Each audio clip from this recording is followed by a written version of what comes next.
तो इसकी कहानी क्या है भाई, सन 1665 की बात है, याद नहीं करना है, ऐसी बता रहा हूँ। क्लियर है? डेट वगैरह याद नहीं करना है आपको, क्या याद करना है, नाम। कि सन 1665 में रॉबर्ट हुक ने रॉबर्ट हुक ने रॉबर्ट हुक ऐसी एक्सपेरिमेंट कर रहे थे, ज़्यादा बड़े नहीं थे, हमारी एज के थे, छोटे, मतलब कॉलेज वगैरह एक्सपेरिमेंट ऐसा करके पीएचडी वगैरह कर रहे होंगे और एक्सपेरिमेंट कर रहे थे। अब एक्सपेरिमेंट में इन्होंने लिया था एक कार्क। कार्क मतलब एक कैसे टुकड़ा है लकड़ी का लकड़ी का टुकड़ा जिसको बोला गया था कार्क। ढक्कन जानते हो ना, जैसे बियर के शीशी ऐसे रहता है तो उसमें ऐसे लकड़ी का ऐसे ढक्कन लगा रहता है, देखो ऐसा वाला शीशी, देखो या देखो, जिस विक्रम अगर देखा होगा, विक्रम बेताल करके, नहीं, या फिर अलादीन देखा होगा, या तो कोई भूत वाला पिक्चर देखा होगा, तो शीशी में ऐसे कार का से बंद रहता है वो।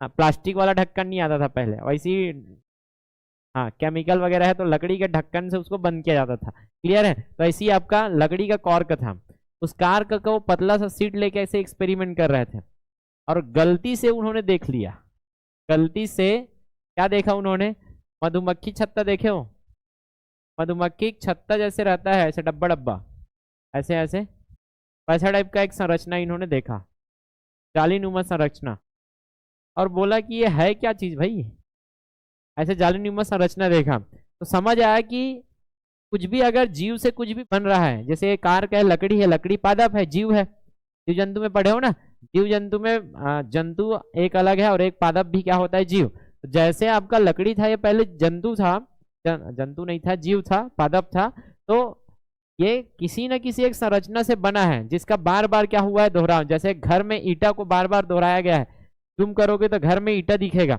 वैसे ये ईट जैसा कुछ संरचना हमको दिखा। क्लियर है? हमको नहीं, किसको, रॉबर्ट हुक को। क्लियर है? अब ये रॉबर्ट हुक ने क्या किया, ये तो ऐसा दिख रहा है कमरा जैसा, कैसा दिख रहा है, दिख रहा है कि नहीं दिख रहा है, घर में ऐसे कमरा है, ऊपर से देखोगे तो स्कैनिंग करोगे तो, और कमरा को लैटिन भाषा में बोलते हैं सेल्यूला, क्या बोलते हैं, सेल्यूला, भाषा लैटिन। तो सेल्यूला से इन्होंने इस, ये जो छोटे छोटे जो ब्लॉक दिख रहे हैं जिससे आपका शरीर और जो भी जीव जंतु उसका शरीर बना है, इससे ही से सेल्यूला से इसका नाम पड़ गया सेल। क्या पड़ा? सेल। तो रॉबर्ट हुक ने क्या डिसाइड कर दिया आपका, सेल, कि हर जीव जंतु का एक छोटा से छोटा इकाई जो कि क्या होता है, सेल होता है। क्लियर है? एक ऐसे खाली जगह से बना है जिसका नाम अब सेल्यूला से हम लोग क्या बोलेंगे, सेल। लेकिन ये कोशिका क्या जिंदा है अभी, क्या जिंदा पेड़ है कि वो लकड़ी का एक टुकड़ा था, कार का है मतलब सूखा वाला लकड़ी का टुकड़ा था, आया समझ में? इसलिए इसको बोला गया, ये जो कोशिका देखा था इन्होंने, ये लकड़ी का कौर का था, ये मृत था। कैसा था? मृत कोशिका।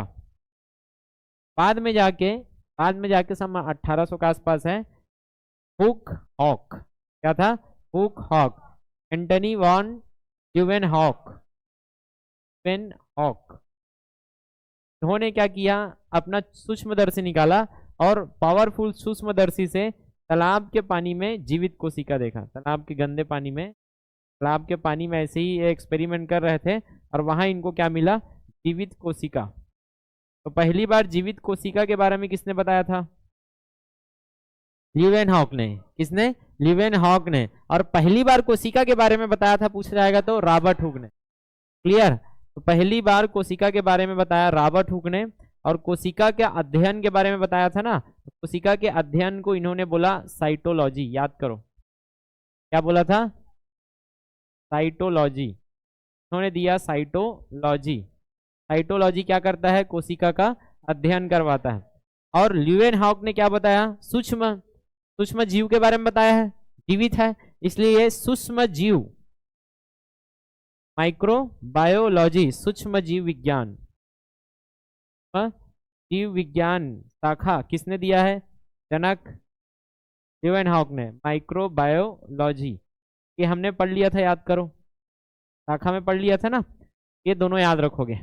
अब ये कहानी कैसे याद रहेगा, हुक हॉक से। आपको पता है हुक, ये ब्लू में लिख रहा हूं थोड़ा से आपको पढ़ाने, याद रखने के लिए। क्या याद रखना है, कोशिका मतलब सबसे छोटी चीज, क्या है ये, बहुत छोटी है, और छोटी है तो उसको क्या लटकाएंगे, हुक में लटकाएंगे, हुक में लटका के खींचेंगे ना यार, हुक में लटका के खींचेंगे और हुक याद आएगा तो हुक और हॉक, लीव इन हॉक, लीव इन हॉक, लीव से क्या याद आ जाएगा, जीवित, इन्होंने क्या खोजा, जीवित। तो ये आपको ट्रिक याद दिलाने में मदद करेगी कि सेल मतलब छोटी सी इकाई है, और छोटी सी इकाई किसी चीज को, छोटी चीज को पकड़ना है तो क्या पकड़ोगे, हुक से, हुक से याद आ जाएगा आपको रॉबर्ट हुक। लेकिन हुक के बाद कौन आए, हॉक, हुक हॉक हुक हॉक, हॉक ने क्या किया, लीव, लीव मतलब जिंदा, लिव इन, लिव इन हॉक, इन्होंने क्या किया, जीवित कोशिका का पता लगाया, कहाँ, तालाब के पानी में। क्लियर है। आप देखो इसी कोशिका के अध्ययन को क्या बोलते हैं,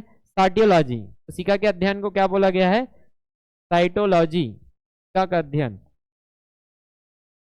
सेल का अध्ययन, ये कहलाया आपका साइटोलॉजी। तो साइटो में यहाँ क्या दिखा था आपको, ईटा, क्या दिखा था, ईटो, तो मतलब आपके शरीर का ईटा क्या है, शरीर का ईटा, जैसे घर का ईटा से आपका बना है वैसे शरीर का ईटा क्या है आपका, कोशिका, कोशिका जुड़ जुड़ के आपके शरीर का क्या किया है, निर्माण किया है। समझ में आया क्या इतना, यहाँ से प्रश्न बन सकता है बहुत कुछ। क्लियर है।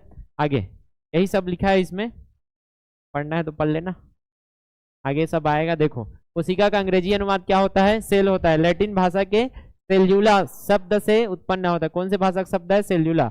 इसका अर्थ क्या होता है, एक छोटा कमरा, कमरा जैसा दिखा तो उसने सेल्यूला बोल दिया, और सेल्यूला बाद में जाके अंग्रेजी भाषा में क्या बना, सेल। क्लियर है। कोशिका सभी जीवों की शारीरिक रचना का आधारभूत संरचना है, अभी बताया मैं, और सबको पता है छोटी मोटी बातें। स्वतः जनन की क्षमता रखते हैं, आगे पढ़ेंगे सब।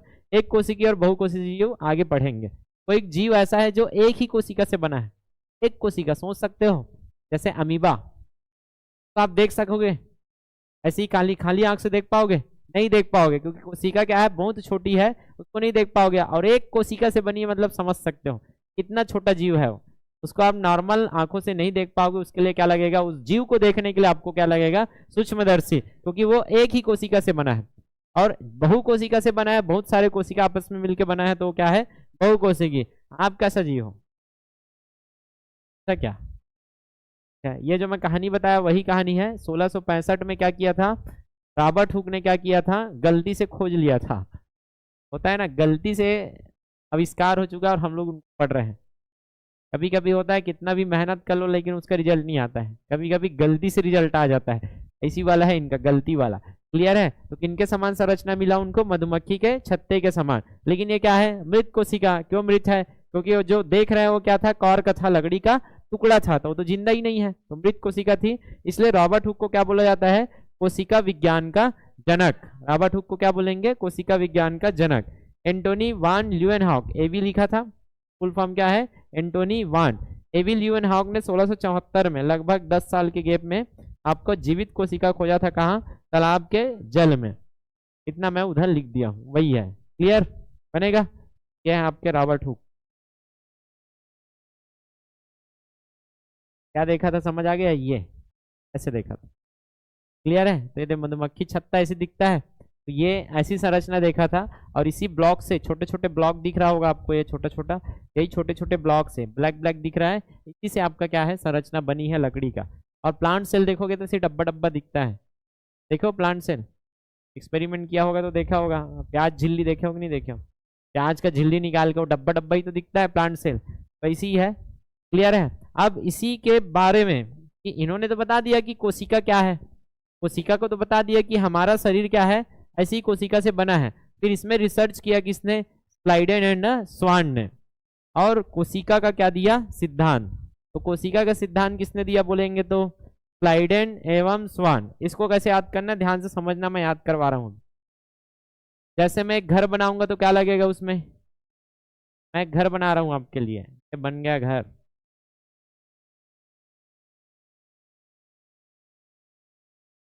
जल्दी बना, हाथ होना, घलो खराब होते। कि मैंने घर बना दिया, घर किसका बना है कोई बताएगा, सर आपने दीवार बनाया है, कुछ तो और बनाओ। तो यहाँ क्या लगाना पड़ेगा हमको, डोर, क्या लगाना पड़ेगा, जाओगे कैसे यार अंदर में, जा नहीं पाओगे ना यार। ये कैसा वाला डोर है, स्लाइड वाला, कैसा वाला डोर है, स्लाइड वाला डोर है, स्लाइड, स्लाइड वाला खिड़की, स्लाइड वाला डोर। अभी आता है ना स्लाइड, ऐसे करोगे तो स्लाइड होता है और खुल जाता है। मॉडर्न वाला है स्लाइड डोर, स्लाइड दरवाजा लगा है, ठीक है। जैसे ही खुला, इधर से कौन घुस गया पता है? पता है।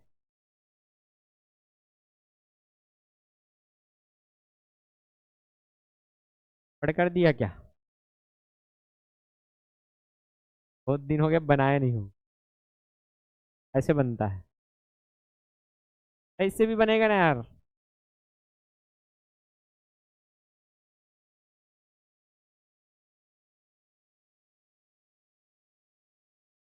बन गए। चलो 5 वाला बनाते हैं, 3 वाला भी बनता है, चलो याद नहीं यार। फिर उल्टा बना दिया क्या?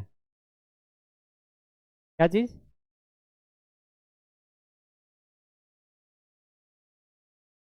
हाँ हाँ हाँ, ऐसे क्या था ना, नहीं बना। उड़ के पूछी। ये क्लियर है? अरे कुछ हो रहा है, बने दिखा थे कि नहीं दिखा थे? ये क्या है? स्वान निद्रा तथैव चा, अल्पाहारी गृह त्यागी, विद्यार्थी पंच लक्षणम। ये सब क्यों करना पड़ रहा है? क्योंकि यही सब याद रहता है। आगे समझ में? सीधा पढ़ा के छोड़ दूंगा, याद ही नहीं रहेगा। तो स्लाइड किया, इधर से स्वान घुस गया, तो स्लाइड और स्वान। अब स्लाइड और स्वान ने बताया है, देखो क्या बताया है, यही तो बताया। यही तो है आपका कोशिका, यह है आपका कोशिका सिद्धांत, कोशिका सिद्धांत। अब कोशिका सिद्धांत में आपको दिख रहा होगा, क्या दिख रहा है? ये घर कैसे बना है? ईंट से। घर कैसे बना है? ईंट से। यही तो आपका क्या है? शरीर है। यही क्या है आपका? शरीर। शरीर का सबसे छोटी छोटी इकाई क्या बोला इन्होंने? छोटी इकाई बताया कोशिका को। किसने बताया? स्लाइड एंड स्वांग ने, स्लाइड एंड स्वान ने। कि सबसे छोटी इकाई अगर शरीर में जाके देखोगे क्या है आपका, तो कोशिका है। यही शरीर की सबसे छोटी संरचनात्मक इकाई है। संरचनात्मक इकाई, कार्यात्मक इकाई, संरचनात्मक कार्यात्मक जो भी है, यही है, कोशिका ही है। आ गया समझ में? तो सबसे छोटी इकाई क्या है? कोशिका। और सबसे संरचनात्मक इकाई क्या है आपका? कोशिका। आया समझ में? कैसे लिख सकते हो? कोशिका, कोशिका से बना है। तो शरीर, कोई भी जीव ले लो, कोई भी जीव का शरीर, कोई अगर जीव है तो 100% उसके शरीर में क्या मिलेगा? सबसे छोटी इकाई कोशिका। कोशिका से ही बना है। या तो एक कोशिका से बना होगा तो एक कोशिकी जीव, एक से ज्यादा से बना है तो उसको क्या बोलोगे? बहुकोशिकी जीव। कोशिका से ही बना है, और वही कोशिका को इन्होंने क्या बोला? संरचनात्मक और कार्यात्मक इकाई। आपके शरीर में कुछ भी हो रहा है तो वो कहाँ हो रहा है? आपके कोशिका में। आप श्वसन ले रहे हो, ऑक्सीजन कार्बन डाइऑक्साइड में बदल रहा है, कहाँ जाके? कोशिका में जाके। वो पढ़ोगे अभी जब स्वतंत्रता पढ़ेंगे कि हम ऑक्सीजन लेते हैं तो ब्लड के थ्रू ऑक्सीजन हर सेल तक पहुंचता है। हर कोशिका में क्या है? माइटोकॉन्ड्रिया। और वही माइटोकॉन्ड्रिया क्या करता है? ऊर्जा बनाता है।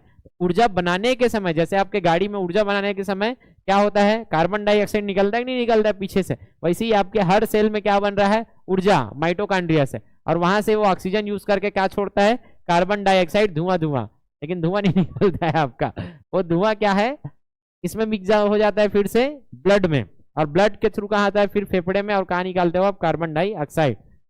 सांद्रता बहुत कम रहता है, नहीं तो सांद्रता ज्यादा होता तो करिया करिया इसे निकलता। क्लियर है? तो बहुत कम रहता है सांद्रता, इसलिए पता नहीं चलता। तो ये किसने बताया? स्लाइड एंड स्वान ने। ये कहानी समझ दिख रहा है, समझ आ रहा है? तो आपका जो बिल्डिंग ब्लॉक है वो क्या है? कोशिका है।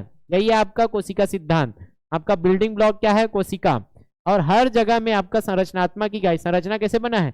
कोशिका से। तो इसको देख के आपको याद आना चाहिए वो। और इसमें क्या लगा है? स्लाइड डोर, जिसमें क्या घुस गया? स्वान। तो स्लाइड एंड स्वान ने इसको दिया था। बाद में क्या हुआ? बाद में इसमें एक चीज और ऐड किया। किसने? पिरचो ने। पिरचो ही तो है क्या? स्पेलिंग उल्टा पुल्टा हो जाता है मेरा। पिरचो। किसने? पिरचो, रुडोल्फ विर्चो। इसमें इसको किसने दिया था? स्लाइडेन, स्लाइडेन एंड स्वान। बाद में इसमें ऐड किया किसने? रुडोल्फ। रुडोल्फ ढा लेता हूँ, बाद में दिक्कत हो जाता है। Rudolf Virchow.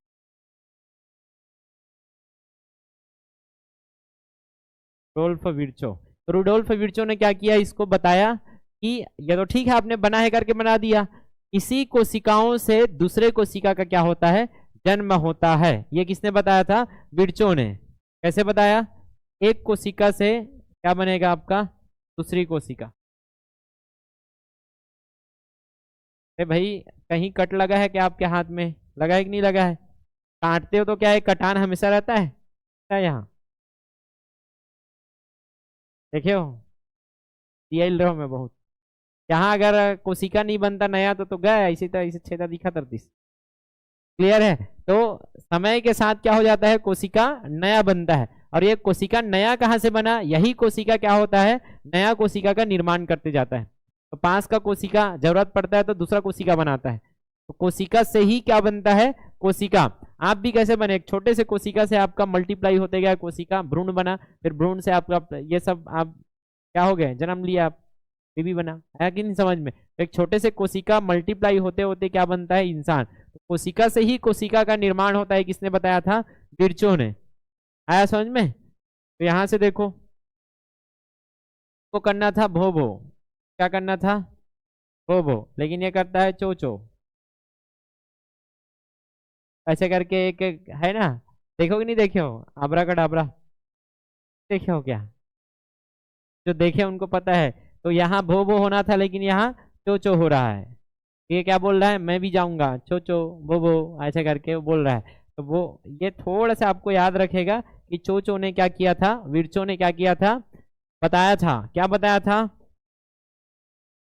अब ये भी भूल जाओगे कि विर्चो ने क्या बताया था, सही में भूल जाता है क्योंकि मेरे को भी भूल जाता है। बताया था एक कुत्ता से दूसरा कुत्ता क्या बनता है, एक कुत्ता से दूसरा कुत्ता जैसे जन्म लेता है, वैसे ही एक कोशिका से दूसरा कोशिका जन्म लेता है। जैसे एक कुत्ता से दूसरा कुत्ता ऐसे जन्म लेगा और शुरू में भो भो नहीं करता है, वो चू चू करता है। क्या करता है, बच्चा है तो क्या करेगा, भो भो भौंकता है क्या, बच्चा है वो नहीं, नहीं भौंक पाता है, उसका वजन नहीं रहता आवाज में, तो चो चो चो चो ऐसे करते हैं।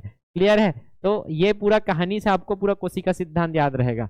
शुरू क्या था आपका, स्लाइडेन एंड स्वांग। जैसे ही कोशिका सिद्धांत दिखे तो कोशिका एक बिल्डिंग ब्लॉक है आपके शरीर का, बिल्डिंग ब्लॉक है करके किसने बताया, स्लाइडेन द्वार, और बीच में घुस गया स्वान, तो स्लाइडेन ने स्वान ने यही बिल्डिंग ब्लॉक से करके कोशिका सिद्धांत में बताया कि आपका हर जीव का शरीर एक कोशिका से बना है।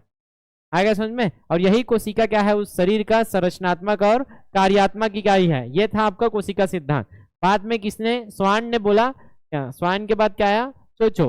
क्लियर है, विर्चो, विर्चो ने बोला एक कुत्ता से ही एक कुत्ता बनता है, जैसे वैसी एक कोशिका से ही दूसरे कोशिका का क्या होता है, निर्माण होता है। आया समझ में। ये कंप्लीट क्या है आपका कोशिका सिद्धांत। ऐसे पूछा जाएगा इसमें, कोशिका सिद्धांत क्या होता है। तो यह तुम्हें बताया, यहाँ लिखा है, एक बार पढ़ लेते हैं। 40 में 1665 में कोशिका खोज हो चुकी है। 1665 के बाद 1700 आ गया, 1700 पूरा निकल गया, उसके बाद 1800 आया, मतलब 100-150 साल के बाद हमें आपका क्या आ रहा है, कोशिका सिद्धांत।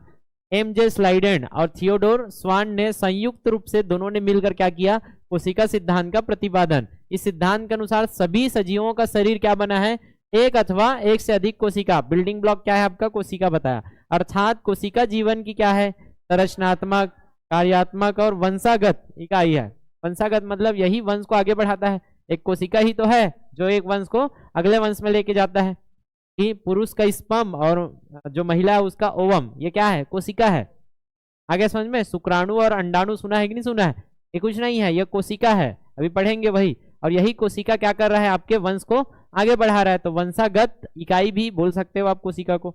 1855 में 39 के बाद 55, 15-20 साल के बाद क्या हो रहा है, जर्मन वैज्ञानिक रोडोल्फ विर्चो ने कोशिकाओं की उत्पत्ति के विषय में एक मत और डाल दिया। इसमें क्या डाला, ओमनिस सेल्यूला ई सेल्यूला। इसका अर्थ क्या हो गया, ओमनिस सेल्यूला ई सेल्यूला, सेल्यूला से ही क्या बनता है, सेल्यूला। कहने का मतलब अर्थात सभी कोशिकाएं पूर्व निर्मित कोशिकाओं से ही निर्मित होता है। ये किताबी ज्ञान है।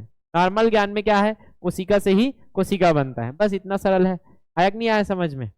पुस्तक पढ़ के थोड़ा सा कंफ्यूजन होता है, इसलिए मैं थोड़ा लिख के समझाता हूँ। अब अपवाद भी है यार कोशिका सिद्धांत। कोशिका सिद्धांत क्या बोलता है, जल्दी बताओ, 3 ठो बताओ जल्दी जल्दी। क्या पढ़ा है अभी कोशिका सिद्धांत में, कि सभी सजीव किससे बना है, जो छोटी इकाई बना है उसको कोशिका बोलेंगे। सभी सजीव कोशिका से बनेगा, एक तो एक कोशिका, एक तो बहुत सारे कोशिका। दूसरा, यही कोशिका क्या है, संरचनात्मक कार्यात्मक इकाई। तीसरा, एक कोशिका से बाकी कोशिका निर्माण होते जाएगा, कोशिका से ही कोशिका बनती जाती है। आगे समझ में, बिना सेल के सेल का निर्माण हो सकता है क्या? एक सेल तो चाहिए ही होगा आपको बाकी सेल को बनाने के लिए। आगे समझ में, कोशिका के बिना कोशिका नहीं बना सकते। जैसे क्लोन बनाते हैं, मशीन में क्लोन बनाते हैं, तो उसमें कोशिका का सैंपल लेके कोशिका से ही कोशिका का निर्माण किया जाता है, तो बोलते हैं स्टेम सेल। कभी पढ़ेंगे, बताऊंगा कि 10वीं लेवल से ऊपर है आपका, वो मतलब हाई लेवल है, वो कभी आ जाएगा न्यूज़पेपर वगैरह में तो बिल्कुल चर्चा करेंगे। तो कोशिका सिद्धांत के अपवाद। अब अपवाद क्यों है कि ये लोग कोशिका जैसे बिहेव ही नहीं करते। जैसे सबसे खतरनाक चीज है आपका वायरस। वायरस किससे बना है पूछा जाएगा तो क्या है ये, विषाणु सुने हो नहीं सुने हो? वायरस, जैसे अभी कोरोना वायरस आया था, ये वायरस कोशिका है कि क्या है? अच्छा, ये जीव है कि नहीं है? जीवन है कि नहीं है इसके अंदर में? एक्टिव है ना, ये है कि नहीं? ये काम तो करता है, लेकिन विषाणु सजीव और निर्जीव के मध्य एक कड़ी है। ऐसा क्यों बोला? ये ना तो पूरा सजीव जैसा व्यवहार करता है, नहीं है पूरा निर्जीव जैसा। ये निष्क्रिय रहता है जब तक इसको कुछ नहीं मिला है। जैसे यह है कि गोल्लर, गोल्लर जब बाहर में बैठा है, नहीं गांव में चुपचाप बैठा है, ऐसा टाइप का कहीं बैठा है, मान के चलो कोरोना वायरस इसके बीच में लग गया पेन में, तो यहाँ जब तक वो पेन में है तब तक वो नॉर्मल है, कुछ नहीं है उसके पास, खुद का शरीर भी नहीं है, मतलब कोशिका ही नहीं है तो कुछ नहीं है ना उसके पास, क्या ही करेगा वो। जैसे ही वायरस को मैंने टच किया, ले लिया, अंदर गया, ये मेरे कोशिका के अंदर में कब्जा करेगा, हाईजैक करेगा मेरे कोशिका को। क्या करेगा? हाईजैक। ये अलग अलग प्रकार के वायरस है, देखो ये क्या है, वायरस। कई प्रकार के वायरस आते हैं, जैसे HIV सुना है, किसका HIV? एड्स का फुल फॉर्म ह्यूमन, ठीक है, क्या है? Human immunodeficiency virus.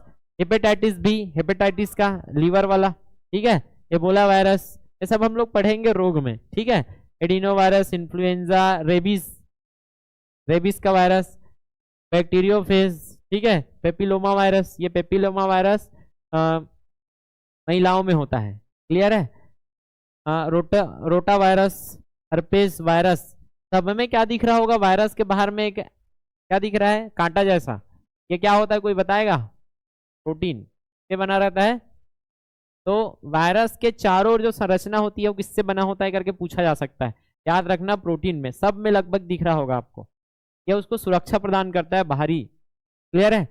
तो यही है, कोरोना वायरस ऐसा टाइप का था, देखा होगा तो, ऐसा समझ में। तो ये प्रोटीन का स्पाइक रहता है उसके चारों ओर, और ये वायरस क्या रहता है, देखो इतना छोटा रहता है। कोशिका बहुत छोटा है, क्या है कि नहीं? अब सोचो कोशिका, ये इतना बड़ा कोशिका है, ये कोशिका है, दिख रहा है, ये कोशिका है, उसमें ये वायरस घुस रहा है। समझ सकते हो वायरस कितना छोटा है। वायरस आपके एक कोशिकी जो अमीबा है ना, उसको भी इन्फेक्ट कर सकता है, मतलब समझ लो उस एक कोशिकी से भी कई गुना छोटा है, वो बहुत छोटा है, वो आपके कोशिका में घुसर जाता है, सीधा घुस गया, देखो घुसा गया है, सीधा कहाँ घुसा? कोशिका में। कोशिका का ये देखो प्लाज्मा झिल्ली, पढ़े हो ना, सेल मेम्ब्रेन, तो जो कोशिका का जो झिल्ली रहता है उससे अंदर गया ये, ठीक है, ये अपना यूज करके हथियार, क्लियर है। और अंदर जाके इसके पास खुद का तो शरीर था नहीं, खुद का घर तो था नहीं, ये उसके घर में घुसा है, आपके कोशिका में घुसा। जैसे एक कोशिका में घुसा, इसके पास अपना क्या रहता है? Genetic material. जेनेटिक मतलब इसके पास DNA या RNA रहेगा। DNA समझते हो ना, अभी पढ़ेंगे DNA, जो आपके DNA डिसाइड करता है आपका कोशिका का, केंद्रक रहता है, न्यूक्लियाई, उसमें जो आपका मेन जो रहता है करता धरता, वो DNA रहता है आपका। हर कोशिका में क्या रहेगा? DNA। तो ये क्या करेगा भाई साहब? जाएगा और फूट जाएगा, और ये अपना DNA कहाँ डाल देगा? आपके कोशिका में। अब आपका DNA काम नहीं करेगा, हाईजैक हो चुका है, इसका DNA काम करेगा। अब सोचो कोशिका में किसने कब्जा कर लिया? किसने किया है? वायरस ने। अब ये आपका कोशिका नहीं रहा, ये किसका कोशिका हो चुका है? वायरस का। अब कोशिका का काम क्या है? एक कोशिका दूसरे कोशिका को बनाती है, दूसरा तीसरे को, मतलब कोशिका मल्टीप्लाई करती है ना अपने आप को, इतना तो गुण है इसके पास। कोशिका के इसी गुण का यूज कौन करता है? ये वायरस। अपने आप को मल्टीप्लाई करने के लिए, अपने आप को बढ़ाने के लिए। क्लियर है? मतलब सर ये कोशिका, एक वायरस आपके शरीर में घुस के अपने आप को क्या करेगा, एक कोशिका में कब्जा करके अपने आप को क्या करेगा, मल्टीप्लाई करते जाएगा। और शुरू में जब वायरस जाएगा तो आपको पता नहीं चलेगा, एक दिन में आप धीरे धीरे वायरस की संख्या बढ़ती जाएगी। ये सामने ये कोशिका बनाएगा, यहाँ से वायरस दूसरे कोशिका में जाएगा, ऐसे करके वो इन्फेक्ट करते जाएगा, आपके बॉडी में फैलते जाएगा वायरस। क्लियर है? तो इनका खुद का शरीर है क्या, खुद का कोशिका है क्या वायरस का? वायरस कोशिका है ही नहीं। ये सजीव और निर्जीव के बीच का है, ना तो पूरा निर्जीव है ना तो पूरा सजीव है। निर्जीव से थोड़ा से इसके पास जीव जैसा कुछ है, लेकिन तब तक निष्क्रिय है जब तक इसको कुछ मिलता नहीं है। एक कोशिका मिलने की देरी है। जैसे ही किसी जंतु का कोई कोशिका मिल जाए और कोशिका में वायरस घुस जाए, फिर ये एक्टिवेट हो जाता है, अपना डीएनए वहां छोड़ेगा और अपने आप को क्या करेगा, अपना परिवार बढ़ाना चालू कर देगा और पूरे बॉडी को क्या कर लेता है, अपने कब्जे में ले लेता है। अगर सही समय में आपने टीका नहीं लिया, वैक्सीन नहीं दिया, तो यही होता है वायरस। जैसे आपका माता आता है, चेचक आता है, क्या है, वायरस ही तो है। क्या आपका वायरस, एक वायरस आने की देरी है, फिर पूरा आपके शरीर में क्या हो जाता है, ये फैल जाता है, अगर सही समय में आपने वैक्सीन नहीं लिया तो। ऐसा समझ में, झाड़ फूछ में लगे रहे मतलब पूरा फैल जाएगा वो शरीर में। सही टाइम में क्या ले लेना चाहिए, वैक्सीन। आता है ना, माता आ गया बोलते हैं, वैक्सीन है उसका। ये सब मैं रोग में भी बताऊंगा कि 24 घंटे के अंदर वैक्सीन ले लिया ना तो बहुत कंट्रोल में रहेगा। लेकिन आप इधर झाड़ फूक में चले गए, माता है ऐसे वैसे, मतलब इधर उधर में आप अंधविश्वास में चले गए तो बहुत भुगतोगे। फिर तो पढ़ेंगे रोग में, ठीक है। तो ये है संक्रामक परजीवी। विषाणु क्या होते हैं, ना तो सजीव और ना ही निर्जीव के मध्य की, सजीव नहीं है और पूरा पूरा निर्जीव नहीं है, दोनों के बीच का है, संक्रामक है। ये इन्फेक्ट करता है आपको। स्वतंत्र अवस्था में निष्क्रिय है, नॉर्मल है तो अकेला है तो क्या है, चुपचाप रहेगा, कोई मतलब नहीं है। क्लियर है? निर्जीव के समान व्यवहार करेगा। कहीं पास पड़ा है ना तो कुछ नहीं मिला है अभी, तो एक निर्जीव जैसा रहेगा। जैसे ही इसको अनुकूल वातावरण मिला, कोई कोशिका मिला जीवित, वो पूरा कब्जा कर लेगा उस कोशिका में और अपने आप को मल्टीप्लाई करता चलेगा। तो ये नॉर्मल कोशिका का सिद्धांत का तो पालन करेगा नहीं। तो वैसे वायरस है, वैसे ही आपका क्या है, न्यूक्लिक अम्ल। हाँ ये देखो मैं बता रहा था ना, ये अपना न्यूक्लिक अम्ल डीएनए और आरएनए से निर्मित होते हैं। अपना डीएनए आरएनए इसके पास रहेगा, उसी और इसके चारों ओर क्या रहता है, प्रोटीन का आवरण। अभी दिखाया, ये जीव अपने विकास के क्रम में कोशिका की अवस्था तक नहीं पहुंच पाते। कोशिका की अवस्था तक क्यों नहीं पहुंच पाते अभी देखेंगे। केवल डीएनए आरएनए से कोशिका नहीं बनता है, वो अविकसित कोशिका होता है, तो ये कोशिका बन ही नहीं पाता है। डीएनए आरएनए के बाद उसमें ऑर्गेनल्स भी रहना चाहिए, कोशिका का अंग भी है, माइटोकॉन्ड्रिया, लाइसोसोम, ये सब पढ़े हो कि नहीं पढ़े हो, इसके पास रहता नहीं है, इसलिए कोशिका नहीं बन पाता है। कौन, विषाणु। तो जब कोशिका ही नहीं है विषाणु, तो कोशिका नहीं है तो कोशिका सिद्धांत पालन करेगा क्या, नहीं। तो इसी टाइप का प्रश्न बन सकता है कि कौन कोशिका सिद्धांत का पालन नहीं करता, तो वायरस। और वायरस का भाई है वायराइड। ये कोशिका वायरस जैसे ही रहता है वायराइड, लेकिन इसमें प्रोटीन नहीं रहता। जैसे वायराइड विषाणु के समान परंतु आकार में अपेक्षाकृत छोटे पादप रोगकारी जीव है। विषाणुओं के विपरीत इनमें क्या नहीं होता है, आगे समय में जैसे प्रोटीन स्पाइक था चारों ओर, इसमें नहीं रहेगा। तो वायरस और वायराइड याद रखो। ये प्रियान भी थोड़ा से ध्यान में रखो। तो वायरस, वायराइड और प्रियान, यहाँ ऐसे याद रख लो, व्री और प्री, प्रिम प्रिम, ठीक है।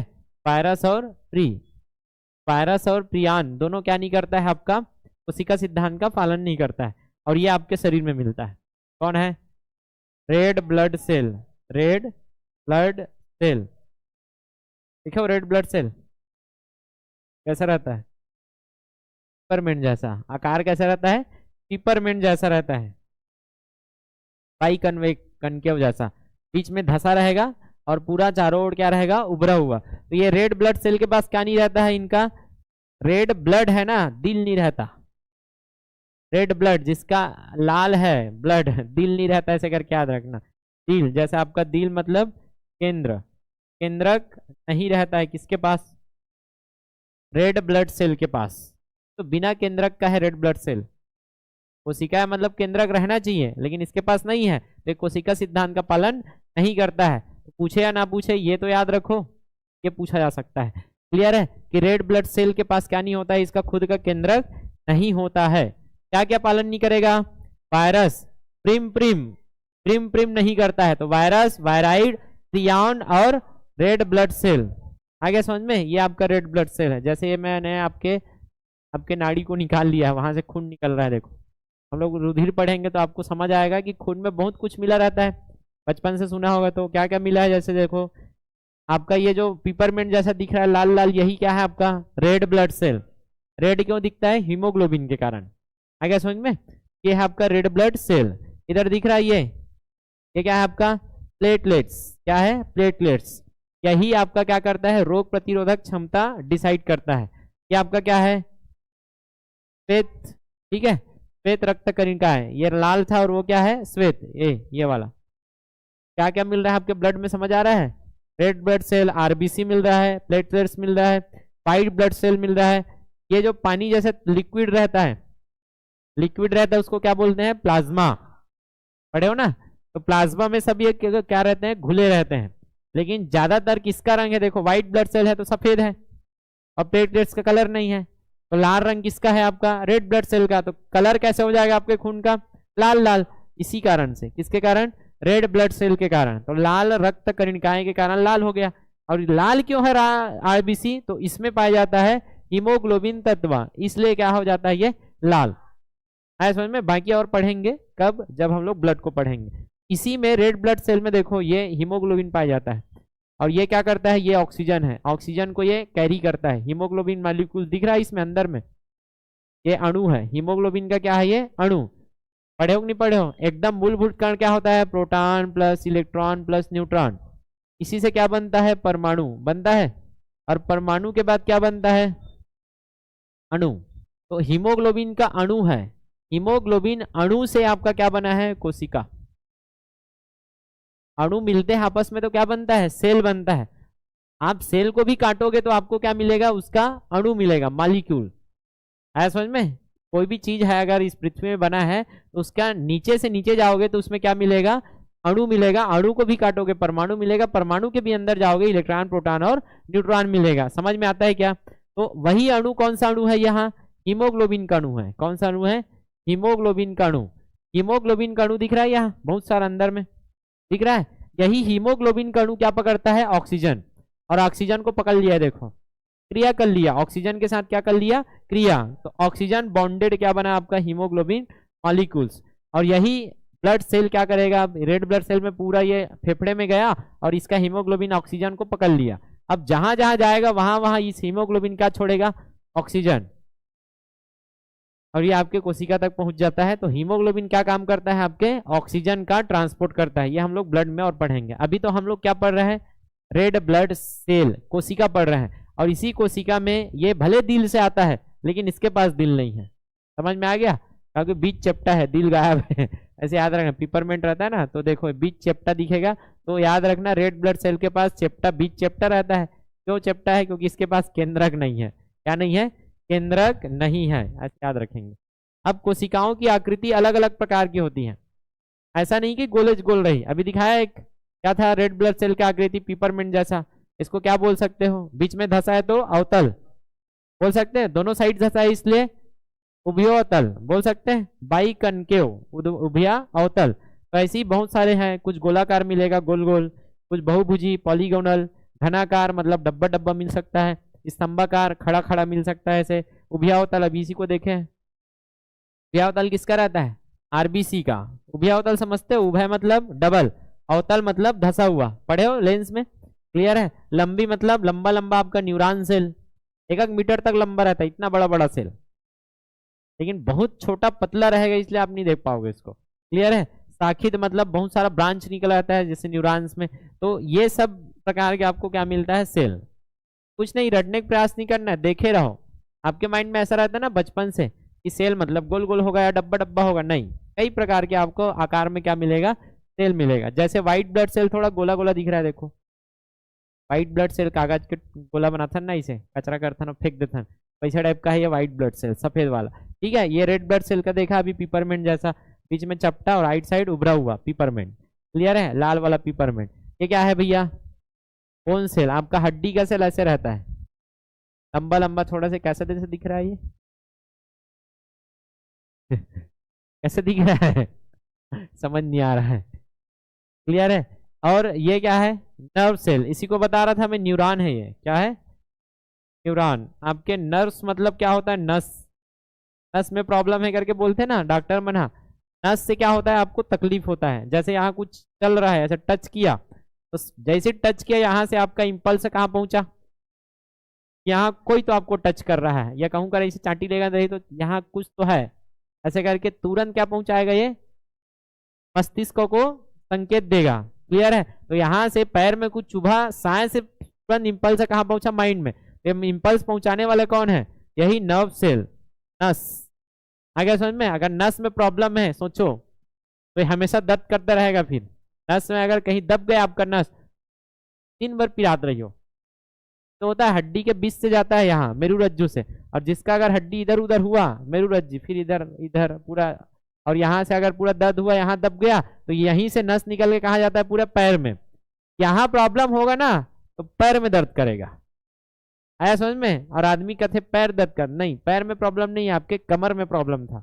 आया समझ में। तो यही नस है, हम लोग पढ़ेंगे मेरुरज्जु वगैरह। तो ये बहुत लंबा लंबा रहता है, तो ये क्या है, लंबा लंबा वाला सेल, क्या बोलते हैं, न्यूरॉन सेल। आपके मस्तिष्क से पूरा इंपल्स यहीं से जाता है, कोई भी आपका सूचना देना ले जाना है वो।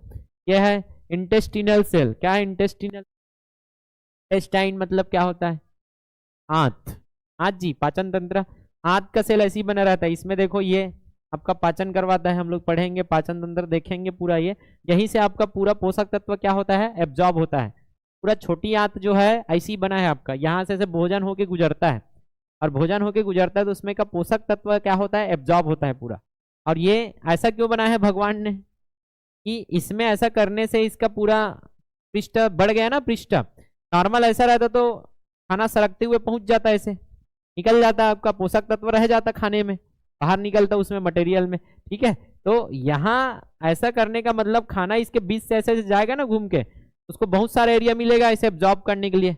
एरिया बढ़ाने के लिए यहाँ क्या होता है, आपका आंत का जो कोशिका ऐसे रहता है। ऐसा समझ में। आप खतरनाक मशीन हो भगवान की, सब मशीन कोई नहीं बना पाया है अभी। क्लियर है। ऐसा मशीन बना है। तो आंत का सेल ऐसा मिलता है। ओवम, ओवम क्या है, अंडाणु। अंडाशय नहीं है, अंडाशय नहीं बोलते उसको, अंडाणु बोलते हैं। अंडाशय क्या होता है जल्दी बताओ, जहां अंडाणु बनता है तो होता है क्या, और शुक्राणु, इसको स्पर्म सेल को क्या बोलते हैं, शुक्राणु। देख रहे हो साइज अलग अलग है कि नहीं, आकार। तो क्या सेल एक प्रकार के होते हैं, नहीं, सबका आकार क्या हो सकता है, अलग। क्लियर है। बेसिक इसका याद तो रखो, रेड ब्लड सेल का पूछ दिया जाता है, न्यूरॉन सेल का पूछ सकता है। न्यूरॉन सेल क्या है, शाखा वाला होता है। शाखा निकला है कि नहीं निकला है इसमें, और इसी शाखा में दूसरा क्या होगा, कनेक्ट होगा। दूसरा न्यूरॉन्स क्या होता है, आगे जाके ऐसे कनेक्ट होता है। ये बीच में दिख रहा है वो क्या है, केंद्रक। किसमें केंद्रक नहीं था, आरबीसी में, बाकी सब में केंद्रक है। आया समझ में। एक ही सेल है जिसमें केंद्रक नहीं है, वो क्या है, आरबीसी।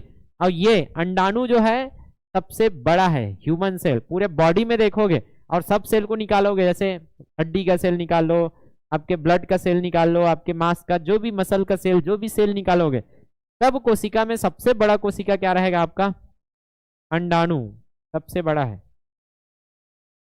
अब निषेचन के समय क्या होना है, स्पर्म को इससे मिलना है, तो ये अगर सबसे बड़ा रहेगा तभी सबसे छोटा वाला इसमें जाके मिलेगा, अंदर घुसेगा तभी तो निषेचन होगा, है कि नहीं। तो यही सबसे छोटा होता है।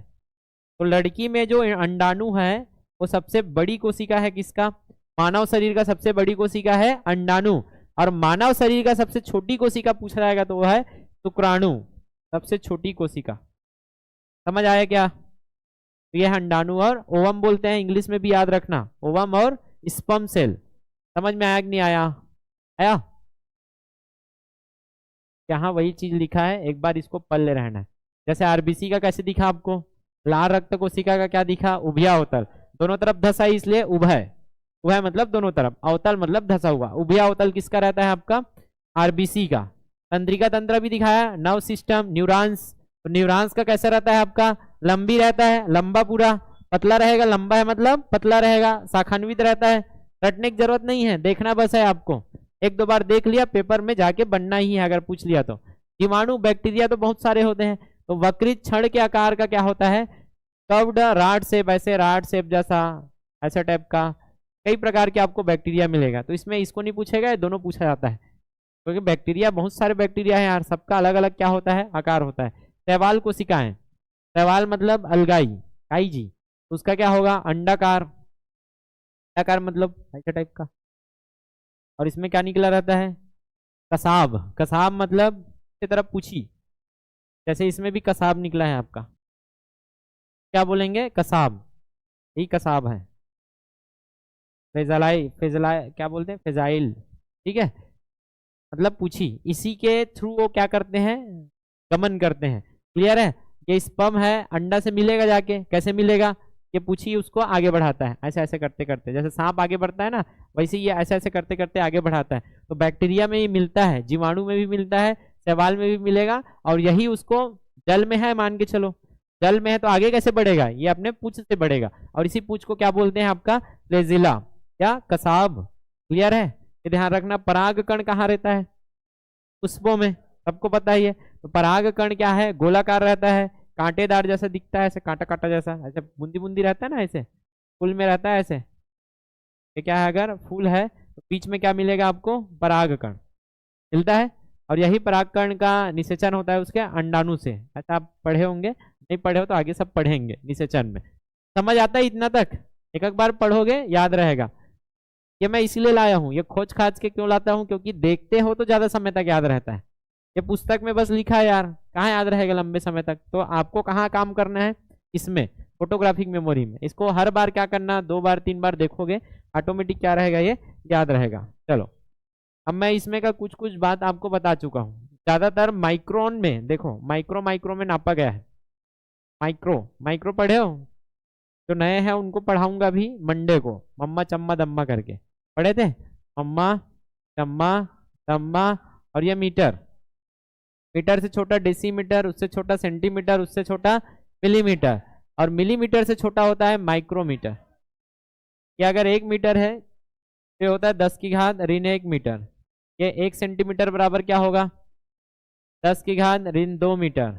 1 मिलीमीटर बराबर होता है 10 की घात ऋण 3 मीटर। 1 माइक्रो मतलब 10 की घात ऋण 6 मीटर। देखो, 10 की घात ऋण 6 मतलब क्या होता है? 1/10 की घात 6 मीटर। कहने का मतलब 1 मीटर को आपने क्या किया है? 10 की घात 6 बार भाग, यही 1 मीटर है। उसको 10 की घात 6 मतलब कितना होगा? 10 लाख। 1 लाख में 5 जीरो, 10 लाख। सकते हो कितना लंबा है 1 मीटर? इसको 10 लाख भाग करोगे, 10 लाख भाग, कितना छोटा आएगा? उतना छोटा क्या होता है आपका? कोशिका। तो माइक्रो में मापा जाता है ज्यादातर, ये ध्यान में रखोगे। तो माइकोप्लाज्मा, सबसे छोटी कोशिका अगर पूछा जाए विश्व में, इस ब्रह्मांड में अभी तक सबसे छोटी कोशिका जो मिला है वो है माइकोप्लाज्मा। सबसे छोटी कोशिका। ये माइकोप्लाज्मा क्या है भैया? एक जीवाणु है, बैक्टीरिया है। क्या है? बैक्टीरिया, एक कोशिकी बैक्टीरिया है। तो इस बैक्टीरिया का आकार बहुत छोटा होता है। देखो 0.1 माइक्रो, समझ सकते हैं? 0.1 माइक्रो मतलब माइक्रो से भी छोटा है वो। 1 माइक्रो नहीं है, उससे भी छोटा है वो। 1 माइक्रो से भी छोटा है 0.1 माइक्रो, माइकोप्लाज्मा। क्लियर है? कैसे याद रखेंगे इसको? माई के प्लाजो छोटे हैं, आ गया समझ में? तो माई के प्लाजो का हो गए हैं, छोटे हो गए हैं। ऐसे करके याद रखना। प्लाजो जानते हो कि नहीं जानते हो? गरारा गरारा, ऐसे तो होता है क्या? तो माई के प्लाजो का हो गए हैं छोटे। बस इतना ध्यान में रखोगे, याद हो जाएगा। माई को प्लाजो छोटे, बदल ले है तो याद रखना है। अब ये बीच का याद नहीं रखना है, एक एक बार पढ़ के रखना है। जो मैं ट्रिक बता रहा हूँ उतना बस याद रखना है। सामान्य जीवाणु कोशिकाएं कितने होते हैं? नॉर्मल कोशिका इससे बड़ा होता है। जीवाणु मतलब बैक्टीरिया। बैक्टीरिया जो आपके आंत में है, गुड बैक्टीरिया, ऐसे बहुत सारे जीवाणु जो बाहर में घूम रहे हैं, कुछ गुड है कुछ बैड है आपके शरीर के लिए। नॉर्मल कितना होता है उनका आकार? 0.2 से 10 माइक्रो तक होता है, 10 माइक्रो तक। क्लियर है? अमीबा क्या है? एक कोशिकी जीव है। उसका आकार लगभग कितना होता है? 250 माइक्रो से 750 माइक्रो के आसपास। इसको भी आप नहीं देख पाओगे। अधिकांश जंतु कोशिका, जंतु मतलब हमारी जो कोशिकाएं हैं, लगभग कितना होता है? 100 माइक्रोमीटर के आसपास। ये देखो आरबीसी का आकार कितना होता है? लगभग 7 माइक्रो। नहीं देख पाएंगे हम लोग ये सब। जिराफ की तंत्रिका कोशिका की लंबाई क्या होती है? अधिकतम। तंत्रिका भी पढ़ाया था क्या? तंत्रिका कोशिका मतलब जिससे आपका पूरा नस बना है, पूरे शरीर का। कहीं भी अगर टच करोगे तो उसका पूरा संकेत सांस से कहाँ जाता है? आपके माइंड में। माइंड तक जाना है तो क्या काम कर रहा है उसमें, नर्व सिस्टम आपका। अगर नर्व सिस्टम गड़बड़ हुआ मतलब आपका कहीं टच करोगे, आपका नर्व सिस्टम डैमेज है तो आपका शरीर उसको नहीं बता पाएगा, पैरालिसिस में खत्म हो जाता है। पैरालिसिस जैसे अब एक साइड को पैरालिसिस हो गया, अब इधर का नर्व सिस्टम काम कर रहा है, इधर का नहीं करेगा, आपका इधर पैरालिसिस हो गया, तो उसके हाथ को ऐसे टच करोगे ना उसको पता नहीं चलेगा। ये तो किसी के यहाँ होगा तो पता होगा उनको कि पैरालिसिस हो गया, तो इधर चुटकी भी मारोगे ना उसको कोई भी दर्द नहीं होगा। जैसे वो कहीं अगर सिलना है, सर्जरी करना है तो भूल भूल दिया जाता है, भूल बोलते हैं ना, एनेस्थीसिया, क्या है, शून्य करते हैं तो उस वहां का क्या सिस्टम खत्म हो जाता है, पूरा नर्व सिस्टम। क्लियर है? अब वहां का नर्व सिस्टम को खत्म कर दिया कुछ समय के लिए, आपका जो एनेस्थीसिया लगाया वो, अब वहां से कोई भी दर्द आपके माइंड तक नहीं पहुंच पाएगा, तो दर्द महसूस ही नहीं होगा आपको। जैसे ही उसका असर खत्म होगा, उस जगह वही जगह लगाया जाता है, पता है कि नहीं है? जैसे मेरा यहाँ फूटा है, यहाँ 6 से 7 टाका लगा था, यही इंजेक्शन लगा था पूरा, 1 2 3 ऐसे 4 हो या 3 या 4 लगा था पहले, मतलब उस समय 3 4 लगता था, अभी शायद एक इंजेक्शन में काम हो जाता है। तो यही लगाएंगे, ऐसा नहीं कि इधर लगाएंगे, इधर लगाएंगे तो यहाँ सुन हो जाएगा। क्लियर है? तो इधर लगाएंगे और यही यही सुन होगा, बाकी जगह आपको पता रहेगा, कोई दर्द नहीं होगा। ऐसा लगता है कि मस्त है, ऐसे इसे गोपते हैं ना, इसे मस्त है, इसे कोई मसाज करा थे तो वैसे लगता है मसाज। एक्सपीरियंस बता रहा हूँ, जबरदस्ती फोड़ने की जरूरत नहीं है एक्सपीरियंस के लिए, मैं फोड़ चुका हूँ। क्लियर है? तो ऐसे ऐसे मस्त, ऐसे कोई गोबत ऐसे लगी मस्त चुक चुक, जैसे रोज उतरी तान जो पिरही ना। क्लियर है? मतलब महिला मतलब एक बार हो जाते आजकल, बिल्कुल होना है कि नॉर्मल डिलीवरी हो ही नहीं, है कि नहीं? डिलीवरी के समय बिल्कुल दर्द उठाना ही पड़ता है। पादप कोशिकाएं लगभग हमारे जैसे ही है, देखो आगे समझ में, 10 से 100 माइक्रोन, रटना नहीं है। देखो जिराफ के तंत्रिका कोशिका समझ सकते हो कितना लंबा लंबा है, कोशिका है लेकिन 1 मीटर इतना होता है, इतना लंबा लंबा कोशिका है उसका, एक एक कोशिका जिराफ का, और बड़ा भी रहता है, इतना बड़ा है। क्लियर है? देखो ना जिराफ लंबा लंबा ऐसे रहता है जिराफ, तो जिराफ का एक तंत्रिका कोशिका 2-2 मीटर का कोशिका है, सोच लो, खतरनाक खतरनाक। शुतुरमुर्ग का अंडा, इसको याद रखना है, यही क्या होता है, सबसे बड़ा, विश्व में सबसे बड़ा कोशिका अगर पूछा जाए, सबसे बड़ी कोशिका क्या है आपका, शुतुरमुर्ग का अंडा, ऑस्ट्रिच एग। सबसे बड़ी कोशिका क्या है, ऑस्ट्रिच एग, अंडा। पूरी अंडा जैसे देखो ना इतना बड़ा रहता है, इसका अंडा इतना बड़ा रहता है, और अंडा है एक कोशिका ही है, वो क्या है, अंडाणु। अभी देखे थे जैसे महिला में अंडाणु होता है, तो हमारे मानव में जो अंडाणु है हमारे लिए सबसे बड़ा है, लेकिन पूरे विश्व में सबसे बड़ा अंडा किसका है, शुतुरमुर्ग का। इसलिए सबसे बड़ी कोशिका क्या है, शुतुरमुर्ग का अंडा हो जाएगा। अंडा अपने आप में कोशिका होता है, अंडाणु, इसलिए वो क्या है, शुतुरमुर्ग का अंडा सबसे बड़ा है, इसलिए उसको क्या बोला गया है, ऑस्ट्रिच एग। देखो ना यार, एक ठन 1.5 किलो के, एक ठन एग कितना के, 1.5 किलो, और 15 सेंटीमीटर बड़ा है, इधर 13 सेंटीमीटर। आया समझ में? मानव में सबसे बड़ा तो बता दिया, मानव पुरुष में सबसे छोटी कोशिका क्या है, स्पर्म, और मानव पुरुष एवं महिला में सबसे बड़ी कोशिका क्या है, न्यूरॉन।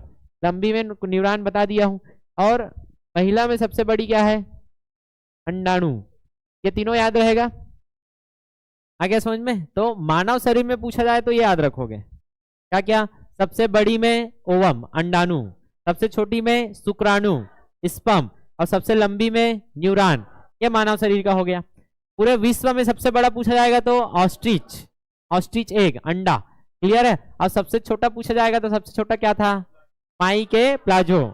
आ गया समझ में? माइकोप्लाज्मा, क्या है माइकोप्लाज्मा, बैक्टीरिया है, जीवाणु है, क्या है, जीवाणु। सबसे लंबी तंत्रिका तंत्र किसका है, जिराफ का। कितना है, जिराफ का, ये मैं बता रहा था। ये देखो, तो आपके जो ये फीमेल का जो है ओवम, उससे क्या कनेक्ट होता है आपका, स्पर्म। देखो कितना छोटा है, ये आपका ओवम है तो उसके मुकाबले देखो कितना छोटा है आपका स्पर्म, कितना बड़ा लग रहा है ये। क्लियर है? तो बहुत बड़ा है, बहुत बड़ी कोशिका है ओवम, और बहुत छोटी कोशिका है आपका स्पर्म। एक स्पर्म भी मिल जाएगा आपके, जैसे पुरुष के स्पर्म में कितना होता है, लगभग वीर्य में करोड़ों, क्लियर है, लाखों करोड़ों स्पर्म रहते हैं ऐसे छोटे छोटा।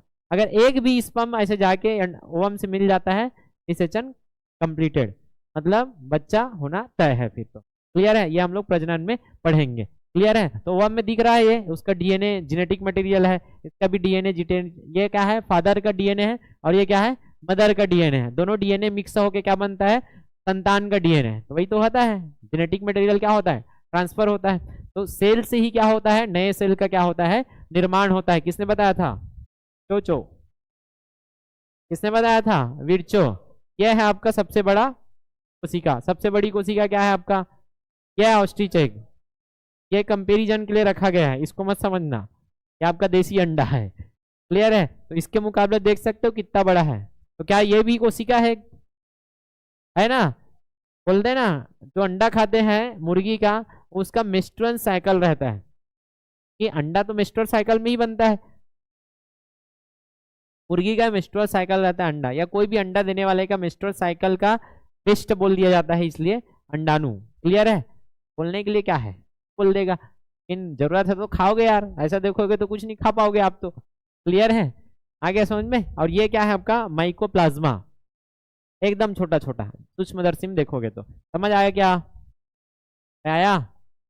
तुम एक अंडल चुराग ला ले हो, नहीं खोजा थे पूरा घर के मन यहाँ दे, पूरा पूरा मोहल्ला निकले हैं, देख लो भैया वापस कर देना, काकरो बैग में हुई थे। आगे समय में सब टेंशन में देखा थे, एक वर्षल दे दे बे आते हैं, ऐसे मत कर, यहाँ आ जाए टेंशन हो जाए, सबके जान का खतरा हो जाए। क्लियर है? यह है ऑस्ट्रिच। देखो मैत्री बाग में है, क्या हो क्या, मैत्री बाग, मैत्री बाग में तू जनाबे ऐसे ऐसे ऐसे रेंगत रहा है वो दिन तो गिरहन, बस मतलब वॉकिंग चलत रहा है शाम की गिरहन, तो यहाँ जाए फिर वॉक कर ले, फिर यहाँ जाए, फिर यहाँ जाए, फिर वहाँ लाए, ऐसे चलत रहा ही कर मन के दूझ रहा है वॉकिंग। क्लियर है? तो ये है आपका ऑस्ट्रिच, ठीक है? और ये इसका एक आपको कहानी भी पता होगा, ऑस्ट्रिच के जैसे मत बनो करके बोलते हैं ना, क्यों, क्या ऑस्ट्रिच थोड़ा बेवकूफ है, दिमाग नहीं है, देखना कितना बड़े, तो सही हाँ बड़ी जन। क्लियर है? तो ऑस्ट्रिच जब जहाँ रहता है ना, वैसे ऐसे ऐसे बंद करके ऐसे बैठ जाता है, तो बंद कर लेगा और रेत में घुसा लेगा अपने आप को, और सोचता है कि मुझे कोई नहीं देख रहा है। क्लियर है? मतलब यही वाला दिमाग कि आप किसी की नहीं देख रहे हो, इसका मतलब ये थोड़ा है कि आपको कोई नहीं देख रहा है। आया समझ में? इसको ऐसा वाला है, तो आज चीज ना बनो। आपको ऐसा लग सकता है कि आपको कोई नहीं देख रहा है, लेकिन आपको सब देख रहे हैं अभी। क्लियर है? तो पहले ही बता चुका हूँ कि आपका न्यूरॉन सेल है, देखो कितना लंबा लंबा है समझ में? लेकिन इसको भी आप नॉर्मल आंख से नहीं देख पाओगे, क्योंकि बहुत छोटा रहता है। छोटा मतलब बहुत पतला रहेगा, महीन, भले लंबा है लेकिन बहुत पतला है ये। बहुत पतला होने के कारण आप इसको नॉर्मल आंख से नहीं देख पाओगे। और ये सब दिख रहा है, ये सब क्या है, उसका केंद्र है। और ये सब क्या कहलाता है, डेंड्राइट, डेंड्रा, डेंड्रा निकले पूरा। क्लियर है?